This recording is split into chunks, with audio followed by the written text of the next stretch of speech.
Well, Chinese President Xi Jinping's trip to Russia and meeting with President Vladimir Putin ended today on Wednesday. And to learn more about the discussions and deals made at the meeting, especially concerning the economy and trade, we are now joined by CGTN radio host and former Washington Bureau Chief at China Radio International, Kun Liu, who is coming to us live from Beijing. Good evening, Kun. Thank you so much for joining us. Good evening, Krishna. Thank you for having me on the program today. All right. So first of all, tell us more about specifically the trade and energy deals that were signed at the meeting between both leaders and countries. Well, Krishna, thank you for covering this very important trip. Of course, it is a big deal, not only for, Russia and China, but for the international community as well, and for Indonesia as an important stakeholder of the international community. There are two very important statements, joint statements coming out of the meetings right after, they talk to each other. One is more on the comprehensive and strategic, overall relationship. The name of the statement is rather long, so I won't bore you with the details. But the second one is specifically on, areas of priorities in economic and trade before the year 2030, but between the two sides.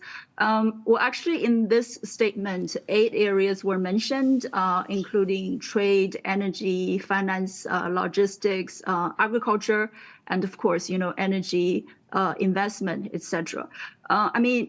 Details. There are some details. I think there are a few things that are quite noticeable. I think international analysts will probably talk more on these and try to get more story out of this.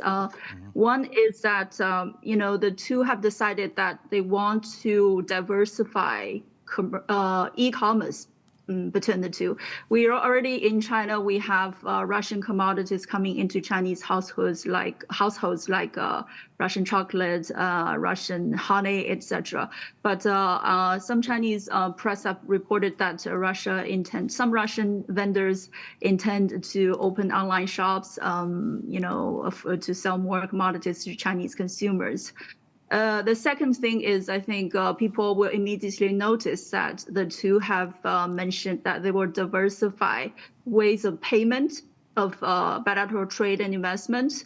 And one thing is very important is that they vowed to steadily increase the proportion of the local currency settlement in bilateral trade and investment. I think that is rather important because we know Russia is now under economic sanctions by the United States and the European Union. That is certainly, something will be helpful for Russia to stabilize its economy.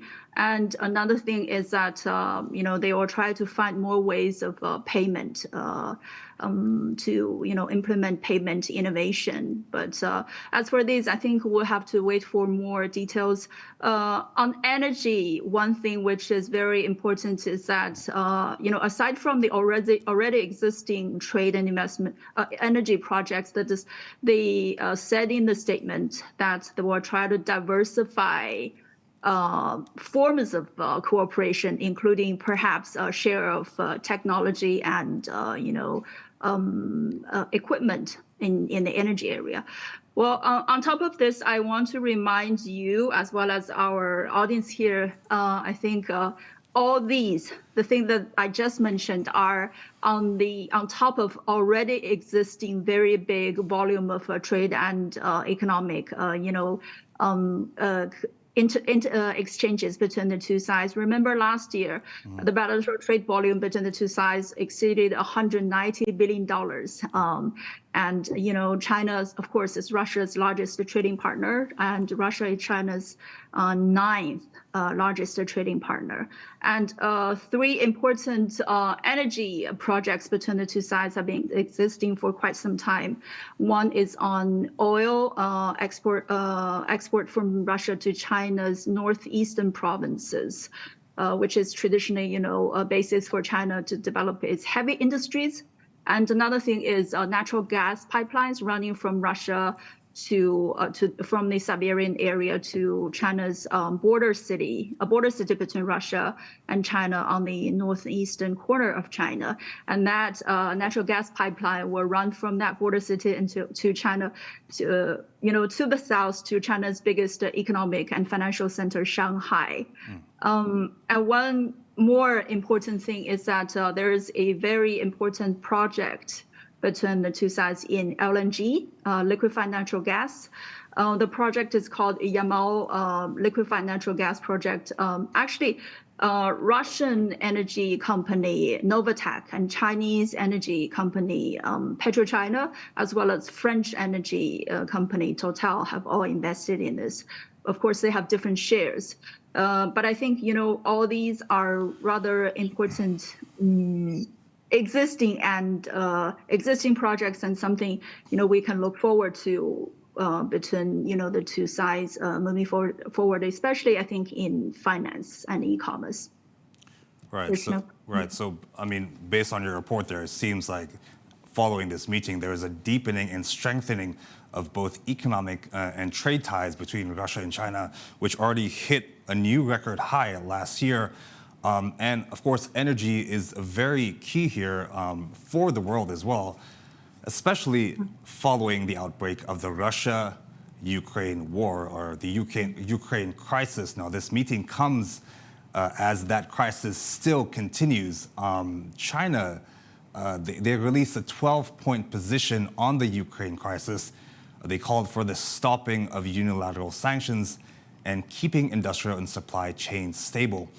Now, tell us more about the meeting between President Xi and Putin regarding these points.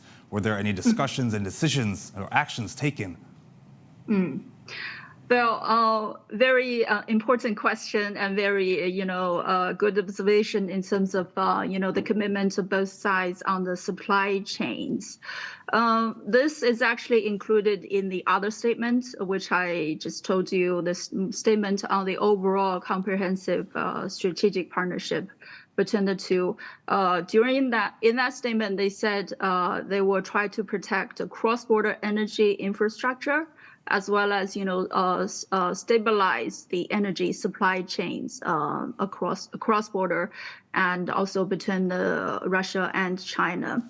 Another thing is that a very small detail, but I think it's very, very important, which is the two signed a bilateral investment treaty back in 2006, and in this statement, the two sides have said that they have started negotiating for upgrading this investment treaty, which will aim to provide more transparent as well as fair and stable investment environment between the two. I think this is important, especially we see disruptions in supply chain, and people may want to invest in new areas or in new regions. Other things include, they want to cooperate more in terms of some critical areas like civil aviation engineering. Well, having said that, Krishna, I want to emphasize, this doesn't mean that Ukraine is not important for China. China has immense interest in Ukraine in terms of, infrastructure projects, in terms of trade and economics. And certainly the war is not in China's interest, and China would love to see, the war to end as soon as possible. Also, the supply chain disruption issue is rather complicated. Multiple reasons have contributed to it in the past few years. Alongside, the war that's happening in Ukraine, we also had the 3-year pandemic, which changed, business people's mind of, selecting regions to invest. And we're still recovering from, these changes. And other things like, some protectionist trade policies from national governments in the past few years, of course, have contributed to the supply chain issue as well. For example, the United States and European Union are now actually fighting with each other over the issue of subsidy to green industries. Yeah. So this is rather very complicated. I mean, the commitment between China and Russia to stabilize the supply chain, of course, it is important. But in the end, the war between Russia and Ukraine is an issue between, in fact, I think, between Russia and U.S.-led Western countries, like NATO countries. And I think an early end to the war would depend on the will and also the effort by them, to actually end it. But certainly, a stable China-Russia economic relationship is already, I think, a contribution, to the growth worldwide. Krishna. All right. Kun Liu, CGTN radio host, former Washington Bureau Chief at China Radio International. Thank you so much for your report there. A very interesting development, very important for the world economy as well. Thank you so much for your report.